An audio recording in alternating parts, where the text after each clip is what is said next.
ಕರ್ನಾಟಕದ ರಾಜ್ಯಪಾಲರು ಮತ್ತು ಬಿಜೆಪಿಯ ಮಾಜಿ ಸಚಿವೆ ಶಶಿಕಲಾ ಜೊಲ್ಲೆ ವಿರುದ್ಧ ಮಳವಳ್ಳಿ ಶಾಸಕ ನರೇಂದ್ರ ಸ್ವಾಮಿ ಅವಹೇಳನಕಾರಿಯಾಗಿ ಮಾತನಾಡಿರುವ ಹೇಳಿಕೆ ಖಂಡಿಸಿ ಮಳವಳ್ಳಿ ಪಟ್ಟಣದಲ್ಲಿ ಜೆಡಿಎಸ್ ಬಿಜೆಪಿ ಕಾರ್ಯಕರ್ತರು ಮಾಜಿ ಶಾಸಕ ಅನ್ನದಾನಿ ನೇತೃತ್ವದಲ್ಲಿ ಪ್ರತಿಭಟನೆ ನಡೆಸಿ ಆಕ್ರೋಶ ವ್ಯಕ್ತಪಡಿಸಿದರು.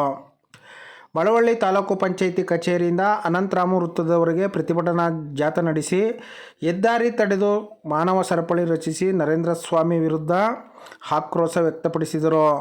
ಪ್ರತಿಭಟನಾಕಾರರನ್ನು ಉದ್ದೇಶಿಸಿ ಮಾತನಾಡಿದ ಮಾಜಿ ಶಾಸಕ ಅನ್ನದಾನಿ, ಸಂವಿಧಾನಕ್ಕೆ ಅಗೌರವ ತೋರಿಸುತ್ತಿರುವುದು ಕಾಂಗ್ರೆಸ್ ಪಕ್ಷದವರು. ದಲಿತ ಜನಾಂಗಕ್ಕೆ ಸೇರಿದ ರಾಜ್ಯಪಾಲರು ಸಂವಿಧಾನ ಪೀಠದ ಮುಖ್ಯಸ್ಥರಾಗಿದ್ದು, ದಲಿತನಾಗಿರುವ ನೀನು ಅವರ ಬಗ್ಗೆ ಅವಹೇಳನಕಾರಿಯಾಗಿ ಮಾತನಾಡಿರುವುದು ಸರಿಯಲ್ಲ. ಶಾಸಕ ಸ್ಥಾನವನ್ನು ವಜಾ ಮಾಡುವಂತೆ ರಾಜ್ಯಪಾಲರಿಗೆ ಮನವಿ ಸಲ್ಲಿಸಲಾಗುವುದು ಎಂದು ಹೇಳಿದರು. ಪ್ರತಿಭಟನೆಯಲ್ಲಿ ಹಿಂದುಳಿದ ವರ್ಗಗಳ ಜೆಡಿಎಸ್ ರಾಜ್ಯಾಧ್ಯಕ್ಷ ಜಯರಾಮ್, SC/ST ವಿಭಾಗದ ಜಿಲ್ಲಾಧ್ಯಕ್ಷ ಸಾತ್ನೂರ್ ಜಯರಾಮ್, ಯುವ ಘಟಕದ ಜಿಲ್ಲಾಧ್ಯಕ್ಷ ಕಂಸಾಗರ ರವಿ ಸೇರಿದಂತೆ ನೂರಾರು ಕಾರ್ಯಕರ್ತರು ಪ್ರತಿಭಟನೆಯಲ್ಲಿ ಭಾಗವಹಿಸಿದ್ದರು. ಇದೇ ಇಂದಿರಾ ಗಾಂಧಿ 77ರಲ್ಲಿ ಈ ದೇಶದಲ್ಲಿ ಎಮರ್ಜೆನ್ಸಿ ಜಾರಿಗೆ ತಂದು ಸಂವಿಧಾನನ ಗಾಳಿಗೆ ತುಂಬಿದಂಥ ಇಂದಿರಾ ಗಾಂಧಿ ನಿಮ್ಮ ಕಾಂಗ್ರೆಸ್ ಪಕ್ಷದವರು. ನೀವು ಕಂಡ್ರೆ ಅಗೌರವ ತೋರಿಸ್ತಾರೆ ಸಂವಿಧಾನಕ್ಕೆ.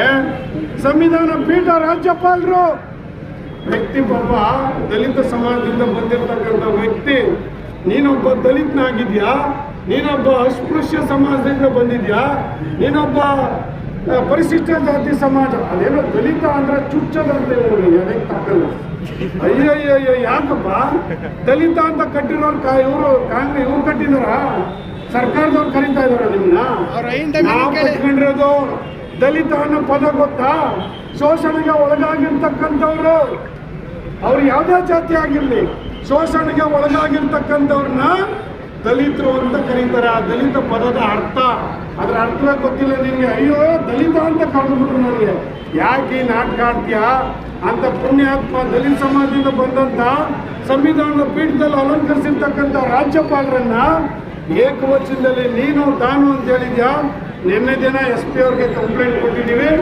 SP ಅವರು ಏನು ಕ್ರಮ ತಗೋತಾರೆ ಇದ್ರ ಮೇಲೆ ಅದನ್ನ ನೋಡಿಕೊಂಡು ನಾವು ಕೋರ್ಟ್ನಲ್ಲೂ ಕೂಡ ಇವತ್ತು ಹೇಳ್ತೇವೆ, ನಿಮ್ಮ ಶಾಸಕತ್ವವನ್ನು ಇವತ್ತು ಅನರ್ಹಗೊಳಿಸ್ಲಿಕ್ಕೆ ರಾಜ್ಯಪಾಲರಿಗೆ ಅಧಿಕಾರ ಇದೆ. ಇವತ್ತು ರಾಜ್ಯಪಾಲರನ್ನ ಒತ್ತಾಯ ಮಾಡ್ತಿದ್ದೀವಿ, ಕೂಡಲೇ ಅವರ ಶಾಸಕತ್ವವನ್ನು ಅನರ್ಹಗೊಳಿಸಬೇಕು ಅಂತ ಹೇಳಿ.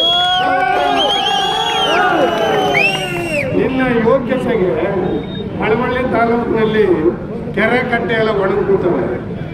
ಕೆರೆ ಕಟ್ಟೆ ಒಣಗಿದ್ದಾವೆ, ಕಾಲುವೆಯಲ್ಲಿ ನೀರಿಲ್ಲ, ಕಟ್ಟಲ್ಲಿ 124 ಅಡಿ ನೀರಿದೆ. ನೀರು ತಂದು ನೀರು ಕೊಡುವಂತ ಯಾರು ರೈತರು ಕೇಳಿದ್ರೆ ಕುಮಾರಸ್ವಾಮಿ ಓಟ್ ಹಾಕ್ಬಿಟ್ಟಿದ್ದೀರಿ ನೀವು. ಎಲ್ಲ ಕುಮಾರಸ್ವಾಮಿ ಕೈಲ ನೀರು ಬಿಡಿಸ್ಕೊಳ್ಳಿ ಅಂದ್ರೆ ನೀನು ಯಾವ ಊರು ದೊಣ್ಣೆ ನಾಯಕನಪ್ಪ ಅಂತ ಹೇಳಕ್ಕೆ? ನೀವು ಯಾವ ಊರು ದೊಣ್ಣೆ ನಾಯಕ? ನಮಗೆ ಗೊತ್ತಿದೆ ನೀನು ದೊಣ್ಣೆ ನಾಯಕ. ನೀರು ಬಿಡಿಸ್ಕೊಳ್ಳೋದು ನಮ್ಗೆ ಗೊತ್ತಿದೆ. ಮಳವಳ್ಳಿ ತಾಲೂಕಿನ ರೈತರಿಗೆ ತಾಕತ್ತಿದೆ, ನಾವು ಬಿಡಿಸ್ಕೊತೀವಿ. ನೀನೇನು ಬಿಡಿಸೋ ಕೆಲಸ ಮಾಡಬೇಡ, ನೀರ್ಗಂಟಿ ಕೆಲಸ ಮಾಡಬೇಡಪ್ಪ.